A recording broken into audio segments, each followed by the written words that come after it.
Avant de commencer, on voudrait donner quelques petites précisions. Dans cet épisode et dans les suivants, nous allons parler de l'épidémie actuelle de la Covid-19. Pour rappel, on distingue le SRAS-CoV-2, qui est le nom du virus, et la Covid-19, la maladie qu'il provoque. Tous les éléments que nous citons sont conformes au consensus scientifique à la date de l'enregistrement, mais on tient à rester prudente parce que la recherche sur le SRAS-CoV-2 ne cesse d'avancer et les connaissances scientifiques sur le virus changent très rapidement. Il est donc tout à fait possible que les données aient évolué si vous écoutez ce balado plus tard. Nous vous invitons à consulter les liens en description pour des informations à jour sur l'épidémie et sur le virus. Toute l'équipe de Science Infuse vous souhaite bon courage, prenez soin de vous, soyez prudents, et en attendant, bonne écoute!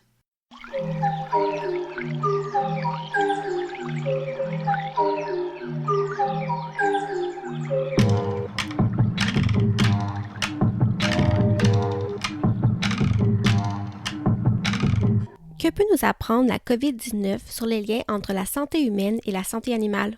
Ce phénomène est-il nouveau? Comment les chercheurs tentent-ils d'anticiper ce type de menace? C'est ce que nous essaierons de comprendre dans cet épisode spécial en 3 parties intitulé « Leçons d'une pandémie ». Aujourd'hui, seconde partie, la boîte de Pandore.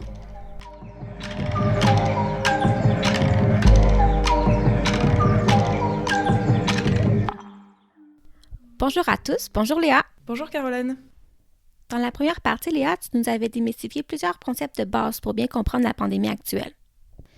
En passant, on vous encourage à aller écouter ou réécouter la première partie si ce n'est pas déjà fait. Parce qu'aujourd'hui, on rentre dans le vif du sujet et vous allez vite réaliser que c'est pas toujours facile de remonter la piste d'une maladie émergente, surtout quand elle est zoonotique comme on le suspecte pour le SRAS-CoV-2. Oui, exactement. On avait vu dans la première partie que pour être capable d'infecter une autre espèce animale, et pour se transmettre ensuite d'humain à humain, comme le fait le SRAS-CoV-2, un agent pathogène doit posséder certaines caractéristiques. C'est ce qui rend l'émergence d'une nouvelle maladie infectieuse assez peu probable en temps normal, comme nous l'explique la professeure Annie Cézeline. Je suis Cécile Annie Zensline, professeure à la Faculté de médecine vétérinaire de l'Université de Montréal. Dans l'évolution des agents infectieux, les passages entre les différentes espèces animales, et j'inclus l'homme, ça se fait en tout temps, ça se fait de façon continue. Donc, évidemment, ce ne sont pas des phénomènes qui sont rares, sauf que ce n'est pas tout le temps des agents qui vont être facilement adaptables à l'être humain. Donc ça, c'est le fruit un peu du hasard, c'est la sélection naturelle aussi. Donc, ils vont muter, ils vont s'adapter de plus en plus ou de moins en moins selon le cas. Pourtant, ce phénomène d'émergence semble de plus en plus fréquent.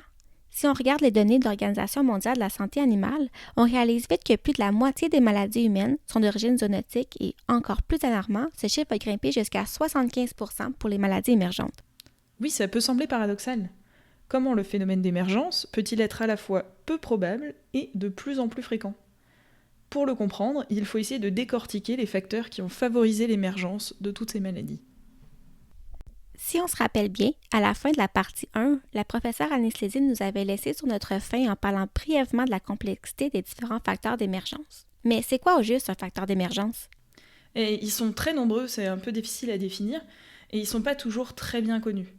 Donc bien sûr, il y a les facteurs intrinsèques au virus, dont on avait parlé dans la première partie, mais ils ne permettent pas d'expliquer à eux seuls pourquoi l'émergence des maladies s'accélère. Donc il faut plutôt se tourner vers les facteurs externes et creuser de ce côté-là. On n'aura pas le temps de tous les aborder aujourd'hui, mais on peut en retenir 4 principaux qu'on retrouve dans la plupart des cas d'émergence. Donc d'abord, il y a la mondialisation des échanges, il y a aussi les changements climatiques dont on parlera, la perturbation des écosystèmes, et le dernier dont on va parler aujourd'hui, c'est les facteurs socio-culturels. On remarque que c'est surtout des facteurs d'origine humaine. Mais comment on réussit à les identifier? Il y a plusieurs méthodes pour ça, mais c'est grâce à l'étude des nombreuses maladies qui ont émergé ces dernières années, et en les comparant entre elles, qu'on a pu trouver des points communs. Par exemple, si on prend un exemple très bien connu au Canada, c'est le virus du Nil occidental. La professeure Antoinette Ludwig, qui est membre du GRESO, travaille beaucoup sur ce virus et elle nous en dit un peu plus. Je suis vétérinaire de formation, je suis devenue chercheur en épidémiologie et depuis maintenant 10 ans, je travaille à l'Agence de la santé publique du Canada comme chercheur. Le virus du Nil occidental, c'est une maladie qui était présente en Moyen-Orient depuis quelques années déjà et il est apparu en Amérique du Nord en 1999. On a observé à partir de 2002 des cas au Canada. donc un petit peu plus au nord de l'État où le virus a émergé, donc l'État de New York en 1999. Donc, le virus du Nil occidental rentre dans la catégorie des maladies infectieuses émergentes, non pas parce que c'est un nouveau virus, mais plutôt parce qu'avant 1999, il était complètement absent de l'Amérique du Nord. Oui, c'est exactement ça. Mais si on le compare au SARS-CoV-2, est-ce qu'ils agissent de la même façon? Et le virus du Nil occidental, il a bien pour réservoir des espèces animales sauvages, comme on pense que c'est le cas pour le SARS-CoV-2. Mais il possède deux différences majeures avec ce virus. D'abord, il infecte l'humain que de façon accidentelle. Il ne peut pas se transmettre d'un humain à un autre humain. Sans oublier que le SARS-CoV-2 est maintenant pleinement adapté à l'humain et qu'il n'a plus besoin d'un autre animal pour se multiplier et se disperser. Oui, c'est ça. Mais surtout, le virus du Nil occidental, c'est un type bien particulier de zoonose, comme nous l'explique le professeur Ludwig. Alors le virus du Nil occidental est une zoonose un petit peu particulière qui fait partie de la catégorie des maladies vectorielles. Ça veut dire que c'est une zoonose dont le cycle épidémiologique, donc la transmission du virus, se fait entre un vecteur qui est un moustique et un autre qui est en général un oiseau sauvage. Le cheval, l'homme sont aussi des animaux qui peuvent être infectés par la maladie, mais ce sont des hôtes accidentels, c'est-à-dire qu'ils peuvent développer des symptômes, mais s'ils sont repiqués par un moustique, ils ne peuvent pas infecter le moustique. Pour les auditeurs à la maison, un vecteur, c'est un organisme vivant capable de transmettre des maladies d'un hôte, soit animal ou humain, à un autre. Oui, par exemple, les moustiques, ce sont souvent les vecteurs les plus connus, ceux dont on entend le plus parler. Mais il en existe plein d'autres, ça peut être des tiques, des mouches, même des escargots dans certains cas. Malheureusement, on ne va pas pouvoir démystifier tous ces vecteurs aujourd'hui, mais on vous promet d'y revenir dans un prochain épisode. Donc si on revient au virus du Nil occidental, comment toutes ces années de recherche sur ce virus peuvent nous aider à mieux comprendre le SARS-CoV-2? Mais d'abord, les conditions de l'émergence du virus occidental en Amérique du Nord sont assez intéressantes. On suspecte que l'émergence de cette maladie est liée au transport aérien et au transport notamment de moustiques infectés depuis donc des zones infectées en Amérique du Nord qui était un territoire vierge. On peut facilement faire le parallèle avec la COVID-19 où les échanges mondiaux ont bel et bien favorisé la transformation de la maladie en pandémie. Oui, un autre exemple, c'est l'épidémie de Zika au Brésil entre 2015 et 2016. Avant 2015, le virus Zika, lui aussi transmis par les moustiques d'ailleurs, était absent de cette région du monde. On pense qu'il est très probablement arrivé au Brésil à la faveur des compétitions sportives internationales que le pays avait organisées peu de temps auparavant. En fait, on a plein d'exemples comme ça qui montrent que la mondialisation favorise la propagation des maladies. Et c'est assez logique, comme l'explique le professeur Anis Ezeline. Le fait qu'on va déplacer ces animaux, ces êtres humains, ces produits animaux très rapidement à l'échelle de la planète favorise aussi le mouvement d'agents pathogènes d'un endroit à un autre. Donc, avec la mondialisation, on réalise vite que les pathogènes peuvent arriver dans de nouveaux pays de différentes manières, soit par avion, par bateau, mais comment parviennent-ils ensuite à se propager une fois sur place? Alors si on reprend la Covid-19, la contagiosité élevée du virus a beaucoup joué. Mais pour d'autres maladies, il y a d'autres facteurs qui peuvent rentrer en jeu, notamment un facteur dont on a parlé plus tôt et qui joue un rôle crucial, c'est les changements climatiques. C'est particulièrement vrai pour la propagation des maladies transmises par les moustiques, comme la dengue, le Zika ou le virus du Nil occidental. La professeure Ludwig nous éclaire sur ce point. Les maladies transmises par les moustiques, c'est vraiment des maladies qui sont sensibles au climat, notamment parce que l'élément majeur de transmission de la maladie qui est le moustique est un arthropode, un petit animal à sang froid, donc qui est très très sensible à la température ambiante.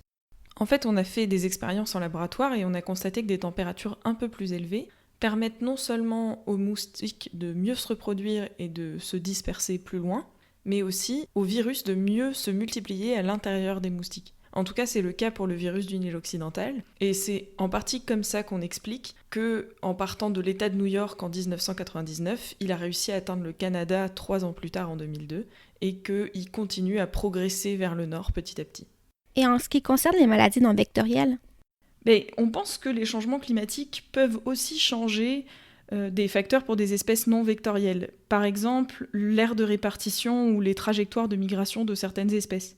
C'est le cas de certains oiseaux qui hébergent le virus du Nil occidental, mais ça pourrait aussi jouer un rôle pour l'influenza aviaire, qui n'est pas une maladie vectorielle, et qui peut être transportée par les oiseaux migrateurs. Donc c'est assez difficile de savoir à quel point les changements climatiques vont impacter l'apparition ou la propagation des maladies infectieuses, mais ce qu'on sait, c'est qu'ils jouent un rôle important. Donc, si je comprends bien, l'homme semble être au cœur des 2 premiers facteurs, soit la mondialisation et les changements climatiques. Mais est-ce que d'autres facteurs humains peuvent favoriser l'émergence de maladies infectieuses?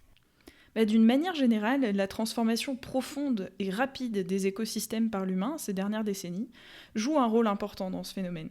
C'est notre 3e grand déterminant, et c'est le professeur Anis Ezelin qui nous le raconte. On a, au fil des dernières décennies, encore une fois, transformé ces écosystèmes de façon très drastique par la destruction des habitats naturels, la déforestation, les changements climatiques de façon plus globale. Donc, on va perturber cet équilibre au niveau des populations animales.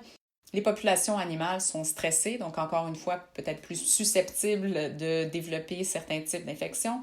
Les populations vont être appelées à se déplacer pour trouver des nouvelles ressources, donc en contact avec des nouveaux territoires, vont aller perturber ces nouveaux écosystèmes, donc il y a une espèce de cercle vicieux qui va se créer, mais également vont peut-être être plus près de l'être humain, donc plus fréquemment en contact avec ce dernier, et encore une fois, ça va multiplier les occasions de partage de nos agents infectieux.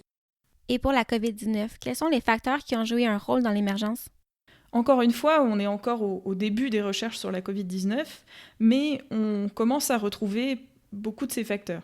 Par exemple, l'augmentation des contacts entre des réservoirs sauvages et l'humain a probablement été favorisée par le contexte très particulier de ce qu'on appelle les wet markets, ces marchés d'animaux vivants présents en Chine et dans certains pays d'Asie du Sud-Est. Ce qu'il y a de particulier avec ces marchés-là, c'est que ce sont de très gros marchés où on commercialise une très grande quantité d'espèces animales, entre 150, parfois 200 espèces qui sont commercialisées au même endroit. Elles sont aussi entassées dans des conditions pas tellement faciles pour elles. Donc, évidemment, ce sont des animaux qui vont être immunosupprimés, donc particulièrement susceptibles à contracter de nouvelles infections, devenir malades, potentiellement excréter ces virus-là.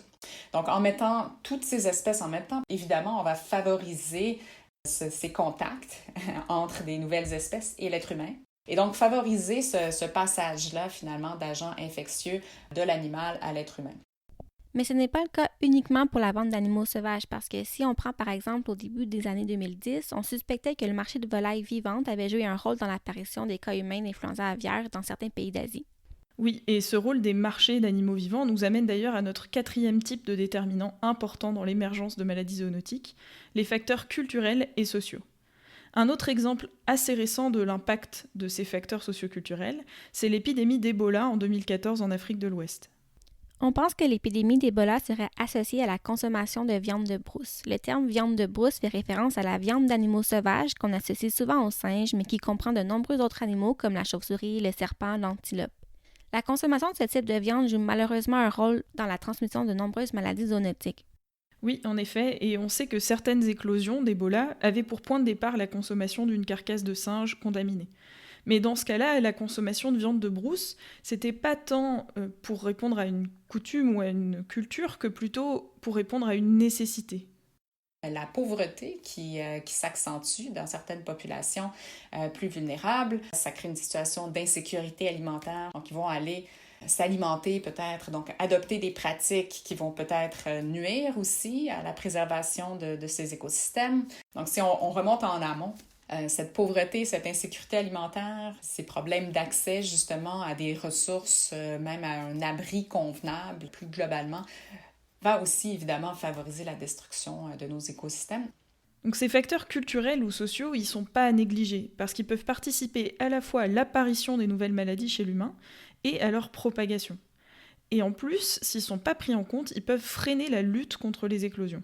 Si on prend à nouveau l'exemple de l'épidémie d'Ebola en 2014, il y a bel et bien eu des interventions internationales qui, au début, n'ont pas réussi à freiner l'épidémie. Oui, c'est un très bon exemple, parce qu'au début, les mesures de lutte, elles allaient à l'encontre des pratiques traditionnelles funéraires, c'est une des raisons en tout cas, et ça a entraîné un rejet de la part de certaines des populations qui étaient touchées par la maladie, ce qui n'a pas aidé à contrôler l'épidémie au début. Mais si on regarde à plus grande échelle, nos habitudes de consommation, la façon dont nos sociétés se construisent et notre culture à nous aussi, elles ont un impact. Par exemple, voyager, acheter des produits importés, ça alimente les échanges mondiaux. L'augmentation de la consommation de viande encourage l'élevage et la vente de plus en plus d'animaux, parfois dans des conditions qui facilitent l'apparition de maladies. Et tout ça contribue à la perturbation des écosystèmes et au changement climatique. Oui, tous ces facteurs interagissent et sont intimement liés les uns aux autres. Bon, Léa, je pense qu'on a bien démontré que l'émergence d'une maladie est un phénomène complexe qui dépend de multitudes de facteurs. Et beaucoup de ces facteurs sont d'origine humaine et sont des conséquences de l'industrialisation et de la mondialisation, comme la perturbation des écosystèmes, les changements climatiques, l'augmentation de la pauvreté. Si on revient à notre point de départ, on comprend mieux comment l'émergence de maladies zoonotiques, normalement peu probables, devient pourtant de plus en plus fréquente. C'est un événement peu probable qui a été rendu probable par les interactions humaines, l'augmentation importante des échanges, des mouvements des populations humaines et la mise en contact de différents éléments qui n'avaient jamais été en contact avant et qui a permis de démarrer une épidémie. Si on multiplie la fréquence de ces événements en favorisant le contact avec les humains et une grande densité d'espèces d'animaux sauvages qui ont tous leur réservoir d'agents microbiens, évidemment, on favorise aussi que parmi ces événements rares, il y ait un agent qui soit particulièrement efficace finalement pour créer une épidémie chez l'humain. Oui, en réalité, il n'y a pas vraiment de paradoxe là-dedans. D'ailleurs, tous les spécialistes s'attendaient à voir une nouvelle pandémie apparaître, même s'il est impossible de prévoir exactement où, quand et comment. Maintenant qu'on sait que de nouvelles maladies, notamment zoonotiques, vont continuer d'apparaître chez l'humain dans les années à venir, comment peut-on s'y préparer? Eh bien justement, ce sera l'objet de la 3e et dernière partie de cet épisode. C'était Science Infuse, le balado du Gréseau. Vous venez d'entendre le second épisode de notre série spéciale COVID-19, la boîte de Pandore. Dans la 3e et dernière partie de cette série, on se tournera cette fois vers les solutions. Comment faire face aux maladies émergentes qui sont de plus en plus fréquentes? Comment réussir à prendre en compte en même temps des facteurs aussi différents que la culture, le réchauffement climatique, les échanges commerciaux, la faune sauvage? Si vous voulez explorer avec nous des réponses à ces questions, abonnez-vous et suivez-nous sur Facebook, YouTube ou Spotify pour ne pas rater la suite de notre série. Si vous souhaitez en savoir plus, des liens sont disponibles dans la section description. Si cet épisode vous a plu, n'hésitez pas à nous noter et dites-le nous en commentaire. Pensez aussi à le partager, ça nous aiderait beaucoup à nous faire connaître. L'émission d'aujourd'hui vous a été présentée par Caroline Villeneuve et Léa Delessal. Réalisation Léa Delessal, Valérie Ongo, Hélène Lardet et Caroline Villeneuve. Musique de Cosmos Sheldrake. Un grand merci à nos 2 experts pour cet épisode, toutes les 2 membres du Gréseau et professeurs à la faculté de médecine vétérinaire de Saint-Hyacinthe, Cécile Henny-Cézeline et Antoinette Ludwig. Retrouvez-nous bientôt et d'ici là, restez infusés.